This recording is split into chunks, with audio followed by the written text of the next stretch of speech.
So, I have called this piece the drawing room, a symbolic reflection of isolation in the digital age.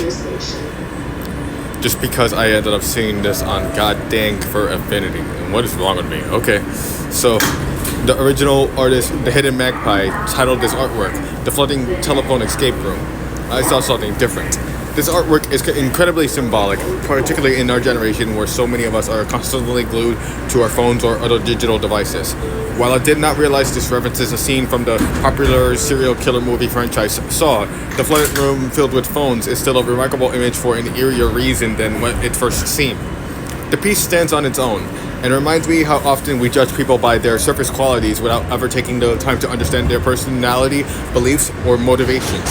Both in the furry fandom itself and even the district I live, I have so far seen many around my age, perhaps even too many, fall folly to almost always wanting to ward off individuals who make comments they could deem strange, with peculiar trauma-like responses before thinking to ask a basic why. If one is to introduce themselves with, let's say, the lukewarm non-experience of a bartender's lack of input towards an insistent need to push a homeless individual away from a subway exit he had blocked, rudely to ask for his money, mind you. It is a first impression one should be wary about, but at least in the city of New York, not so horrendous that the telling individual should be blamed if it turns out that it was a travel story to work. I'm afraid we in the persisting young adult ages will forget more and more to ask the present people with such conferrals, or may even properly acknowledge the very simple and concise answers when we do, to understand the situation at toe. More often than not, I would believe that such individuals just want an opinion as to whether or not a situation such as that would have been justified, according to who they ask. I was the individual who pushed the homeless out of the way. No bruises were punched and no blood was shed, but I did not enjoy having done that. Though I had a deadline to start, like most who need to commute. What irked me more within the last month, however, was the failed conversation with the bartender, who called my icebreaker question of, "How often do you take a subway to another borough?" intrusive.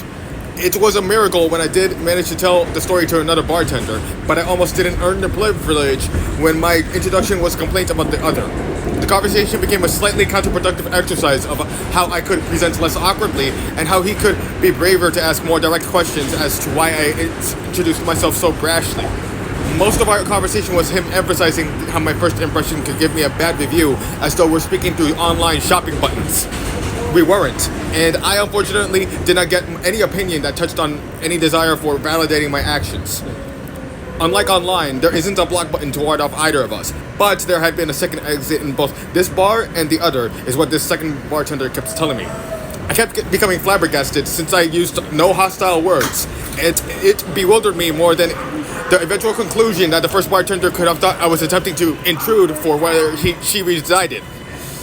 But it may have been to be expected from individuals who'd been used to using their own phones even on the job, for their social balance could, or more often would, have been too much on virtual notes boards and likely a form of cartoons, away from mild oddities that would ever subjugate any individual to remind themselves of harsher realities that we may not see and often do not directly see with our own eyes, and instead see implied in news we often do not want to pay attention to due to its overly negative nature in trend. A lot my age may have become far too accustomed to taking haven in our parents wanted to see us safe home almost all the time due to that being a significant contributor. I know I had been. I know my mother kept meaning well that way. But as such, I heartily feel the long-term effect is my own Generation Z having become paranoid of our stranger selves and not know how to talk when we do need to seek clarity within our collective confusion, even much more so than Generation X, who at least had been brave enough to go outside as often as they could have. They had almost no other choice for fulfilling their interpersonal communication. Whilst our ability to connect to a vast amount of people has improved immensely through the internet, I have been far too used to being a notes-only internet stranger who shied away from almost any productive discussion about any morally correctness of a matter such as that. So I only wanted a change of pace, but also feel like more than enough my age have fallen for the same. I do strongly believe that anyone who realizes this most essentially is why I think bartenders even decide to take their jobs in the first place, isn't it? You have to be braver to go beyond the block button if it cannot save you, and that's always to be the case in real life eventually. All of the adults that used to be our parents, many of whom may or may not have been in their full utmost right to sometimes want to take away our devices to keep us safe from doxers, or most often the mild case, shrewd, crude notes writers will not be around forever. Many of the affirmation notes passers are in my contacts lists. Many of these days would practice adding to directories and then would not call and instead subsist on spending time on writing more than the practice of speak, more than greatly have ourselves understand why we had any of our dire moments that we so ever suddenly wanted to share, even in yelling, such as a stressful day. And then ironically come to subsist in fantasies more than figure out how to speak through our differences to make any greater effective attempt of change towards even our own U.S. economic system. As a sheer prime example, more of us should ponder. I have too many texting peers and almost none I ever talk to productively. Most of the ones I try to do not understand my values, even when I do try to explain. Those who I could see as being my friends or open-minded acquaintances give up on me too soon. It's all too easy to add context to our electronic means without ever truly getting to know the corresponding peoples, leaving us with a long list of people we can't rely on in times of need. This is why, in an ironic way, I can relate to the two women in the artwork who are searching frantically for a way out.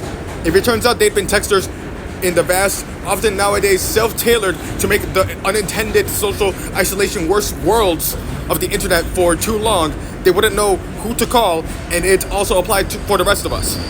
They may very likely not find the right phone to help them in time. And worse yet, if it turns out that we only would have subsisted in texting, very much not used to ourselves screaming within sheer distress for any genuine issue, or in my case, the subway because the trains is loud, and we may start to progress to needing to use new phones when we do block each other off too often. I used to be more addicted to only wanting to play in fantasies of Spyro-like dragons blowing lots of bubbles underwater.